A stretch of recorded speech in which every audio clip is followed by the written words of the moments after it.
Hello everyone. इस video में हम लोग बात करते हैं महासागरीय धारा की, जिसको ओशनिक करंट इंग्लिश में बोलते हैं। ये वीडियो ए टू जेड मतलब पूरे फैक्ट्स को, सारे कॉन्सेप्ट को अपने में समेटे हुए है।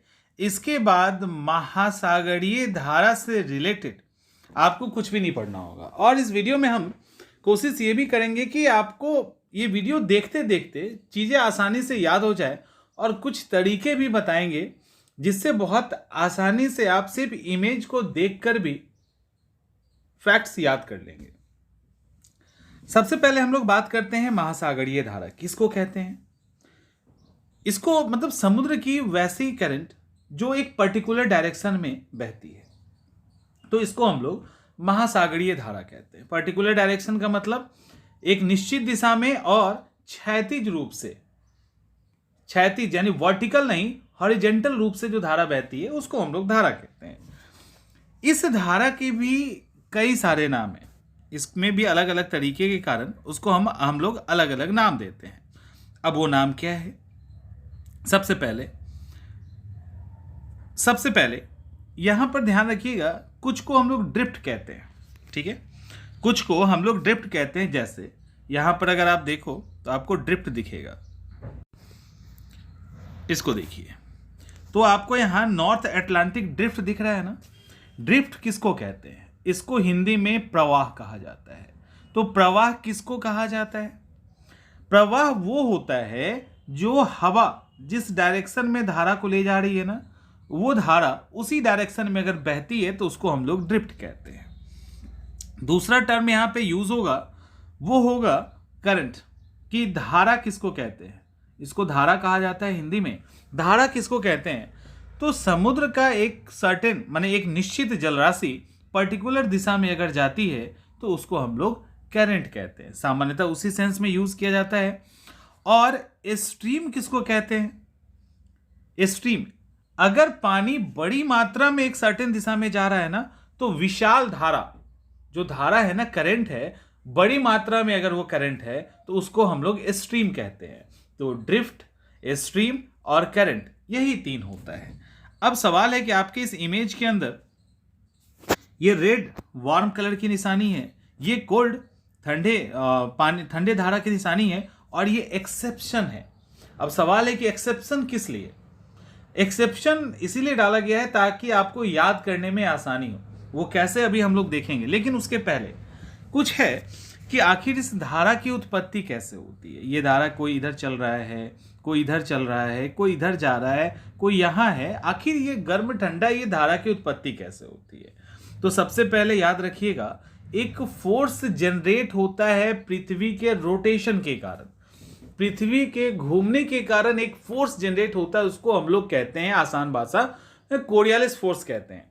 उस कोरियालिस फोर्स के कारण, जो कोरियालिस फोर्स के कारण एक्चुअली होता क्या है कि ये जो 0 डिग्री पे करंट है, ये मतलब ये जो यहां पे है, कोरियालिस फोर्स के कारण उत्तरी गोलार्ध में यानी नॉर्दर्न हेमिस्फीयर में अपनी दाहिनी तरफ मुड़ जाती है, और दक्षिणी गोलार्ध में ये अपनी बाईं तरफ मुड़ जाती है। ये कॉन्सेप्ट है कि राइट में जो है ना, जो नॉर्दर्न हेमिस्फीयर है वहां पे वो राइट में मुड़ेगी दाहिने में, और जो साउदर्न हेमिस्फीयर है वहां लेफ्ट में मुड़ेगी। तो इसके कारण धाराएं जो हैं वो 0 डिग्री पे ये लेफ्ट और राइट करती है। पहला कॉन्सेप्ट क्लियर हो गया। दूसरा, हवाएं। अब मान लो ट्रेड विंड के पट्टी में कोई आ गया तो पूरब से पश्चिम चलेगा, वेस्टर्ली विंड के पट्टी में आ गया तो यहां हाल होगा। और मॉनसून में खास करके आप हिंद महासागर में जब आएंगे तो मॉनसूनी हवा के कारण यहां पे धाराओं का बदलाव आप क्लियर देख सकते हैं। तो दो कॉन्सेप्ट क्लियर।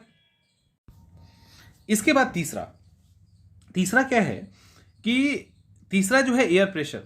सामान्यतः आप जब देखते होंगे कि हवाएं किधर चलती है, high pressure to low pressure, लेकिन पानी के सेंस में ये उल्टा हो जाता है। यहां पे low air pressure to high air pressure current चलता है। कारण क्या है?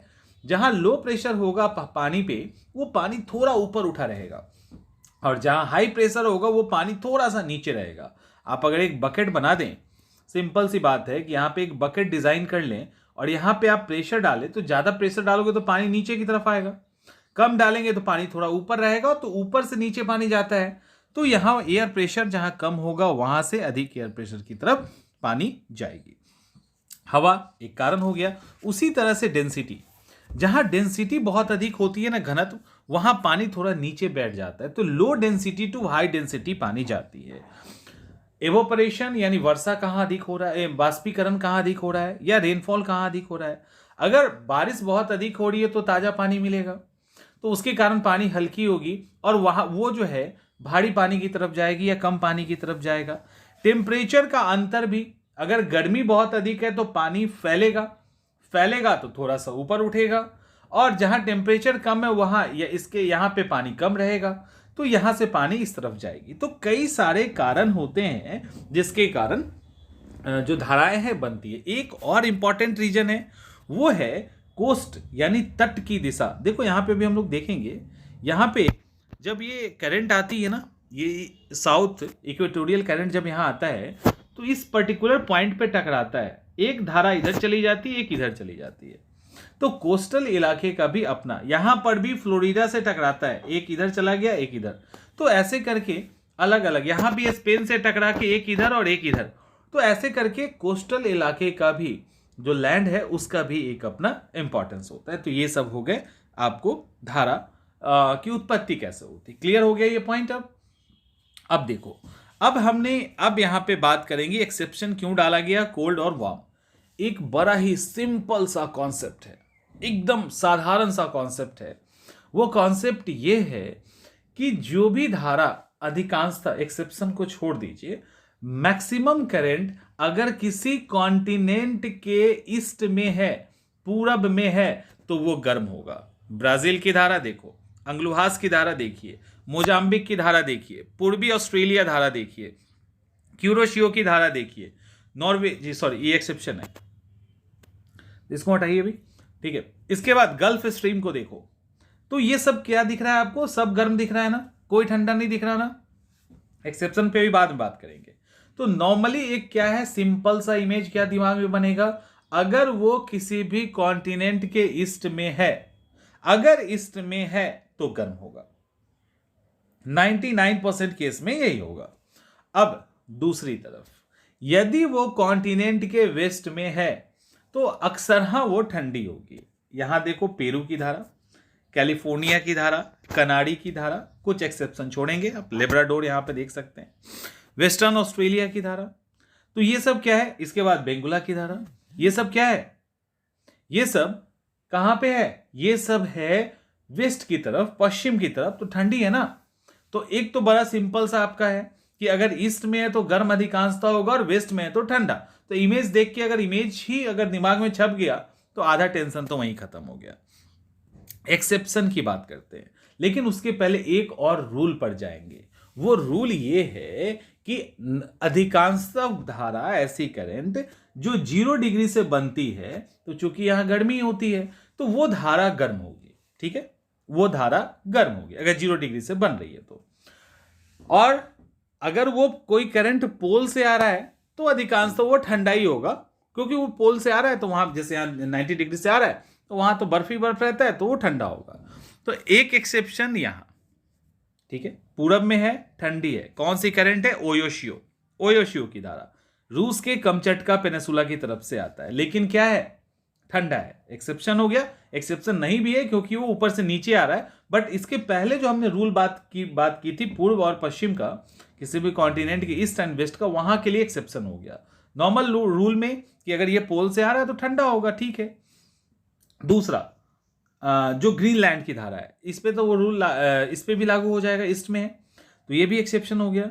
इसके बाद यहां पे लेब्राडोर की धारा है, ये वाला जो करंट है ना, ये वाला वो लेब्राडोर वाला है, तो वो भी ठंडा हो गया।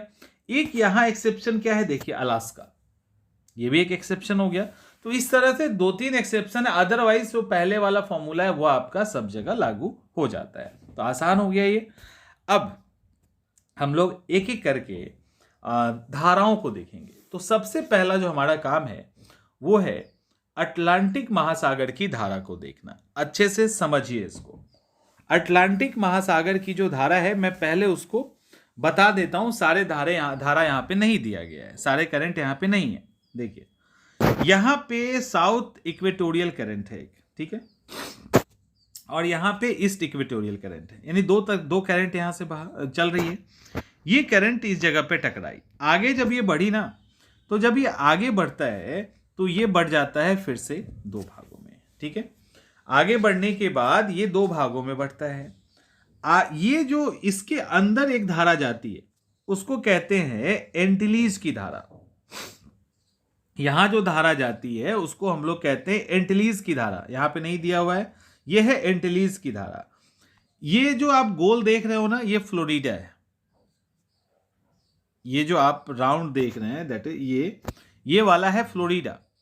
अब देखो तो ये जो फ्लोरिडा है, तो ये जो एंटिलीज की धारा यहां गई, एंटिलीज की धारा जो यहां गई, अब वो आगे जब बढ़ी तो फ्लोरिडा से टकरा के आगे निकलता है, तो इसका नाम यहां पे हो जाता है फ्लोरिडा की धारा। ये फ्लोरिडा की धारा जब इस जगह से निकलती है, उस फ्लोरिडा की धारा जब यहां से निकलती है, तो इसका नाम होता है गल्फ स्ट्रीम की धारा। ये गल्फ स्ट्रीम ऊपर की तरफ जा रही है, जब ये आगे जाती है तो ये स्पेन के बॉर्डर से जब ये ऊपर की तरफ जा रही होती है तो इसको नॉर्थ अटलांटिक ड्रिफ्ट कहते हैं। ये नॉर्थ अटलांटिक ड्रिफ्ट अभी तक गर्म है, समझिए अच्छे से, अभी तक गर्म है। ये आगे जाके स्पेन से एक तरह से टकरा के दो भाग में बढ़ जाता है। ये ऊपर चला जाता है नॉर्वेजियन की धारा के रूप में, जो एक गर्म करंट है, और इधर स्पेन से टकरा के जो नीचे की तरफ धारा आती है दैट इज कैनाडी, इसको कहते हैं हम लोग कैनाडी की धारा। और ये फिर आके इस इक्वेटोरियल करंट के अंदर मिल जाता है, राइट। अब देखो ये जो अब सर्कल तैयार हुआ, इसी सर्कल पे ये करंट चल रहा है ना, ये करंट इसी सर्कल पे चल रहा है ना। यहां पर एक कलर यूज हम कर लेते हैं, यहां पर एक इमेज बनेगा आपका। ये इमेज, इसी को कहते हैं हम लोग सारगेसो सागर। ये देखो ये 0 डिग्री है, ये जो है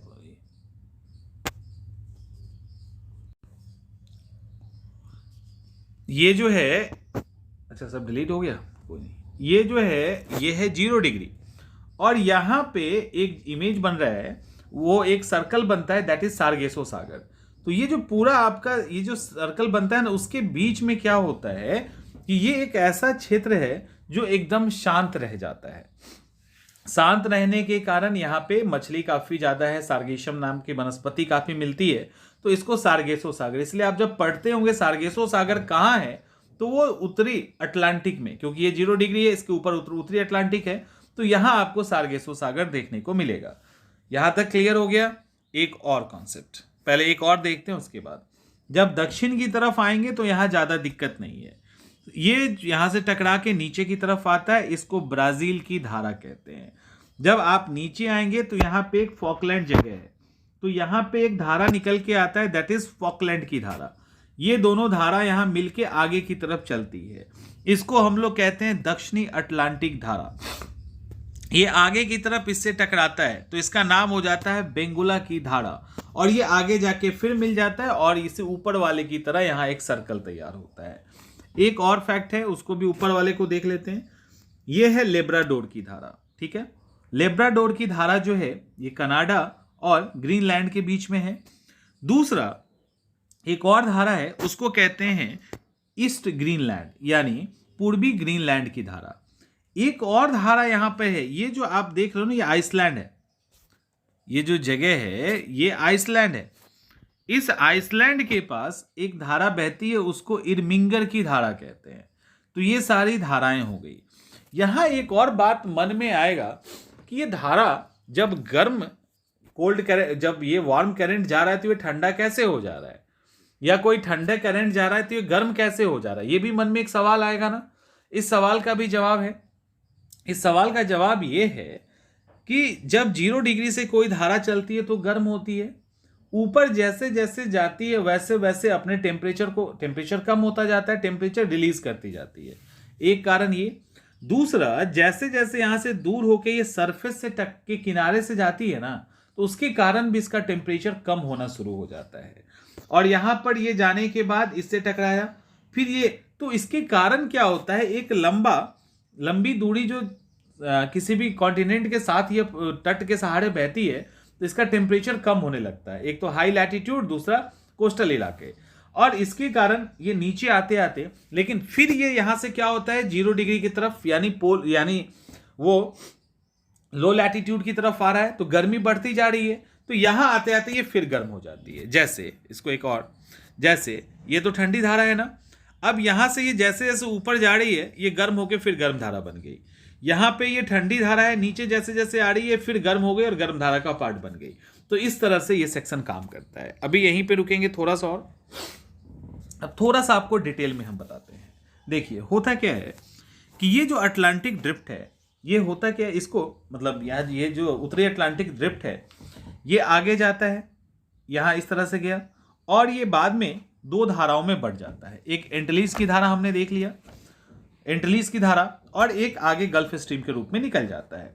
दक्षिणी अटलांटिक ड्रिफ्ट जो है वो टकराता है, वो कहाँ टकराता है, तो ये जो जगह है, ये वाला, उसको शैन रॉक का एक टापू है, यहां से यहां पे इससे टकरा के ये जो करंट है वो नीचे की तरफ चला आता है। ओके, तो यहां पे एक जगह है सैन रॉक, वहां से टकरा कर ये करंट आ जाता है नीचे की तरफ। अब नीचे की तरफ तो ये आ गया, चलो ठीक है। अब यहां पे धाराएं 2 भाग में टूट गई।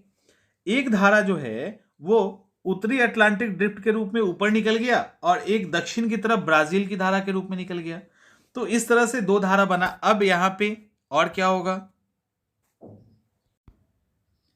अब क्या हुआ, जो ऊपर की तरफ उत्तरी अटलांटिक के रूप में गया, वो तो गल्फ स्ट्रीम में बदल गया। यहां पे फ्लोरिडा की धारा बनता है और ऊपर में गल्फ स्ट्रीम के रूप में आगे निकल जाता है। और जब आगे जाता है तो यही नॉर्थ अटलांटिक ड्रिफ्ट बन जाता है। नॉर्थ अटलांटिक ड्रिफ्ट के रूप में ऊपर जाता है और यहां नॉर्वेजियन धारा के रूप में निकल जाता है।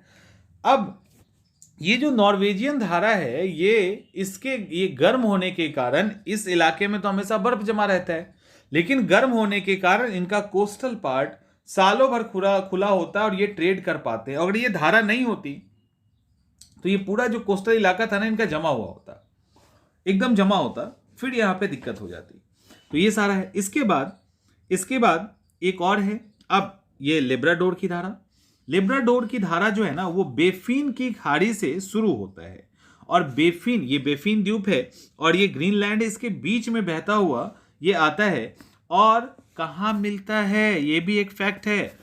ये लेब्राडोर की धारा यहां देखिए, है ना, और दूसरी तरफ जो है इधर से गल्फ स्ट्रीम आ रहा है, और ये जो दोनों है, ये सेंट लॉरेंस नदी के किनारे, यहां पे एक न्यू फाउंडलैंड जगह है, इस जगह पे, उस न्यू फाउंडलैंड पे जाके मिलता है, और एक बहुत फॉग वाली स्थिति उत्पन्न होती है, और कहा जाता है मछली के डेवलपमेंट के लिए एक आइडियल सिचुएशन होता है। तो गल्फ स्ट्रीम और लेब्राडोर न्यू फाउंडलैंड के पास मिलकर मछली प्रोडक्शन के लिए एक आदर्श माहौल तैयार करता है। एक तो ये हो गया। दूसरा, ग्रीनलैंड की धारा, इसी को इर्मिंगर की धारा भी कहते हैं। ग्रीनलैंड तो यहां हुआ, और आइसलैंड के पास जो होता है उसको इर्मिंगर की धारा कहते हैं। अब क्या होता है, नॉर्थ अटलांटिक ड्रिफ्ट आगे की तरफ बढ़ा। जब आगे की तरफ बढ़ता है तो ये स्पेन है, स्पेन से टकरा के इसका एक साइड नीचे की तरफ आ जाता है।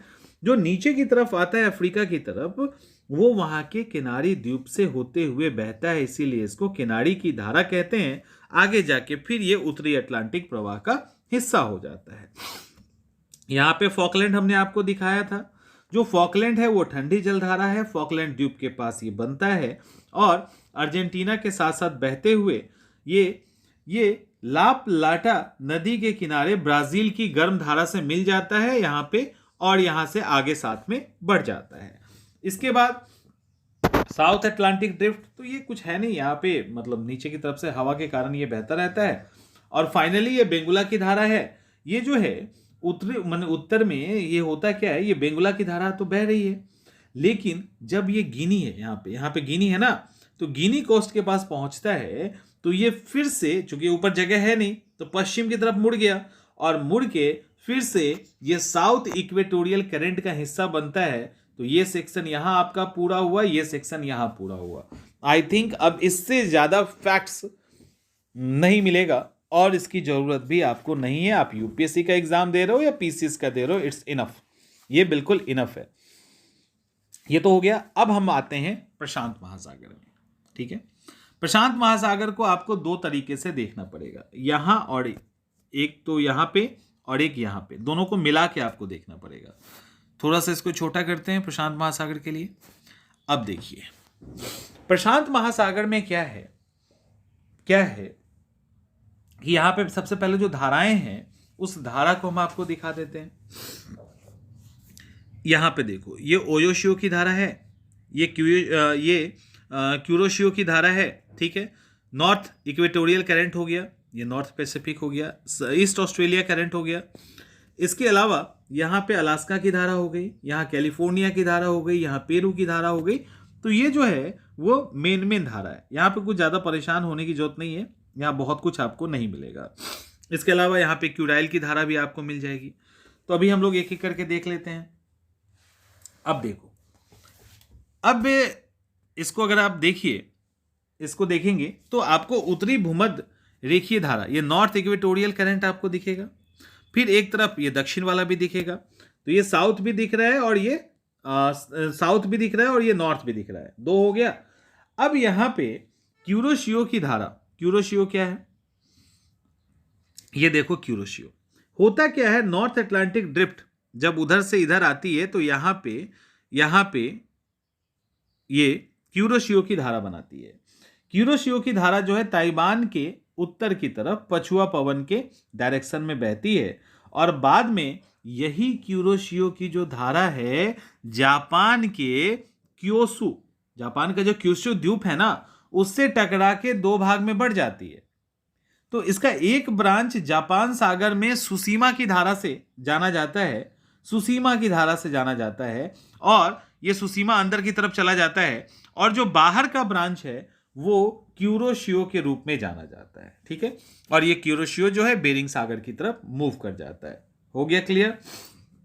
अब पूर्वी ऑस्ट्रेलिया की धारा, ये जो है ना, यहां पे देखिए, ये पूर्वी ऑस्ट्रेलिया की धारा, ये दक्षिणी पैसिफिक करंट का हिस्सा है, ये दक्षिणी भूमध्य रेखीय धारा का हिस्सा है। होता क्या है, न्यू गिनी के कोस्ट से टकराने के बाद उसका अधिकांश हिस्सा पश्चिम की तरफ मुड़ जाता है और यही ईस्ट ऑस्ट्रेलिया धारा के रूप में बहने लगता है। उसके अलावा और भी है, उसमें है ओयोशियो की धारा, इसको क्यूराइल की धारा भी कहते हैं।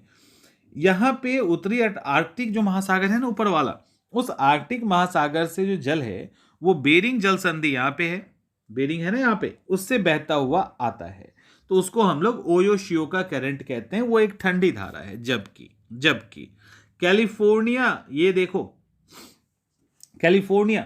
कैलिफोर्निया की खाड़ी के सहारे दक्षिण की तरफ आगे बढ़ते हुए ये कैलिफोर्निया, ये कौन सा धारा है, नॉर्थ पैसिफिक धारा है, यही यहाँ पे आता है और टकराता है यहाँ पे, एक धारा ऊपर की तरफ एक नीचे की तरफ, जो नीचे की तरफ आती है वो कैलिफोर्निया की धारा कहलाती है, और आगे बढ़ के ये फिर ईस्ट इक्वेटोरियल करंट का हिस्सा बन जाता है। ऊपर में अलास्का वाला जो है वो गर्म जलधारा, एक्सेप्शन गर्म जलधारा का हिस्सा है, ये ध्यान रखिएगा।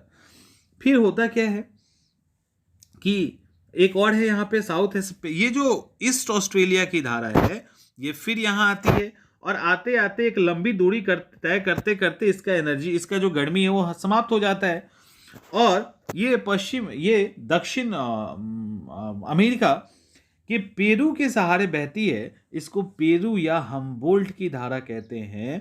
और यहाँ पे फैक्ट ये है कि हम्बोल्ट साहब ने 1802 में इसको अच्छे से स्टडी किया था, इसीलिए इसका नाम हम्बोल्ट की धारा भी कहा जाता है, पहले सिर्फ पेरू की धारा कहा जाता था। तो ये हो गया फैक्ट आपका 2। अब तीसरा, हिंद महासागर की धारा।